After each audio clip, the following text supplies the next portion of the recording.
Hello, today I'm going to talk about how to use a large crystal in a sun catcher, stained glass style. Now this is a large glass crystal that you can get in a variety of sizes, and they're really pretty to make rainbow shapes and colors. So first of all, I bought an H-shaped leaded cane. So this is what you'd wrap around normal stained glass to make nice stained glass windows and other projects. What I wanted to do was to support the edge of the glass crystal and then also allow a channel to attach other pieces of glass to. Now I'm coating the whole thing with solder, basically so it would be easier to solder the other pieces too. I guess you don't have to do this, but this is the way I decided to do this. When I originally wrapped the cane around the glass, I also inserted some wire around the rim of it with the little loops that you can see right there, so that I would have something to hang it with.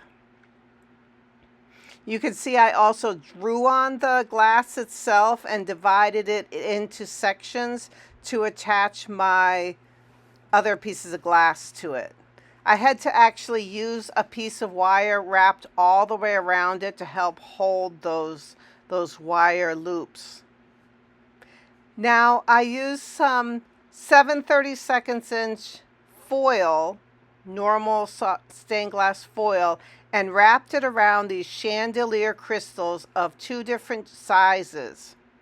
And then I used some thinner 22 gauge copper wire to kind of sew them together into a circle.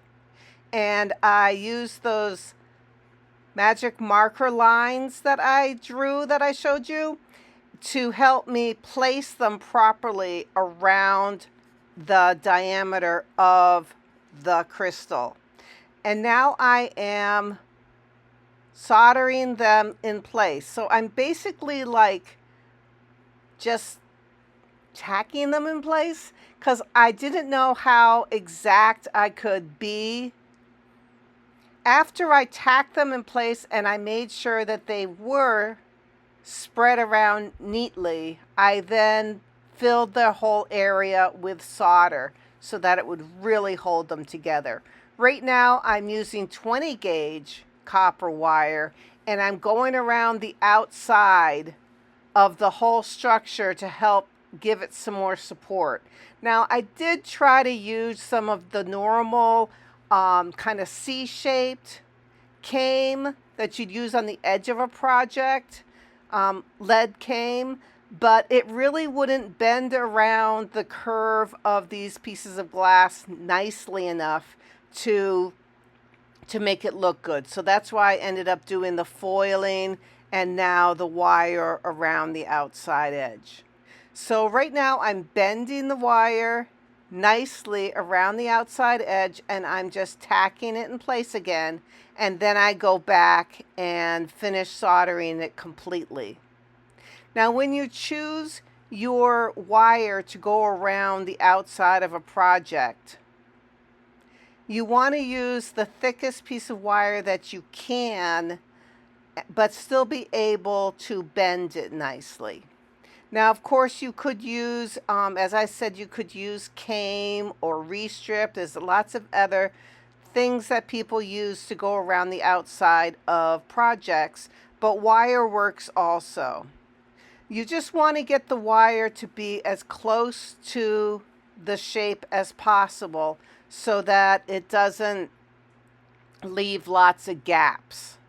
If you do end up with little gaps here and there, I would suggest trying to fill those little gaps with solder to try to minimize that wire wrapped around the outside look, unless that's, something you're really after.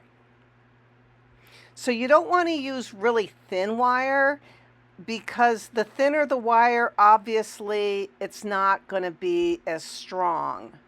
But obviously the thinner the wire, the easier it's going to be to bend it. So it's kind of a come and go of, what you're going to use. I wouldn't use something, like thicker than like a 20 gauge.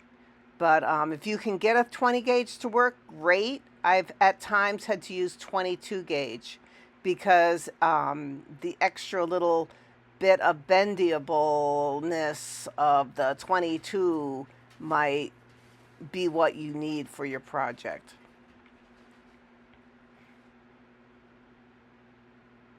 So I wanted it to lay nice and flat, as you can see, and really just go right around the outside edge.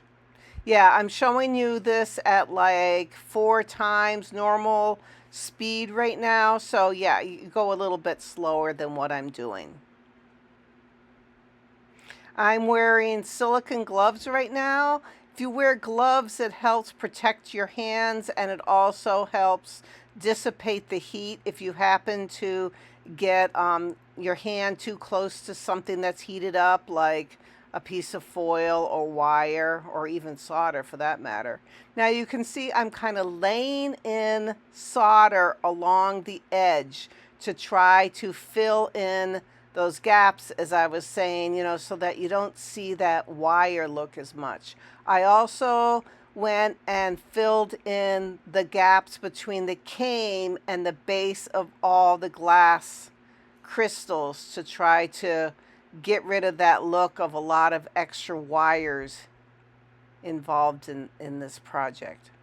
After I was done with this, I did patina them in black, and they look really pretty and shiny.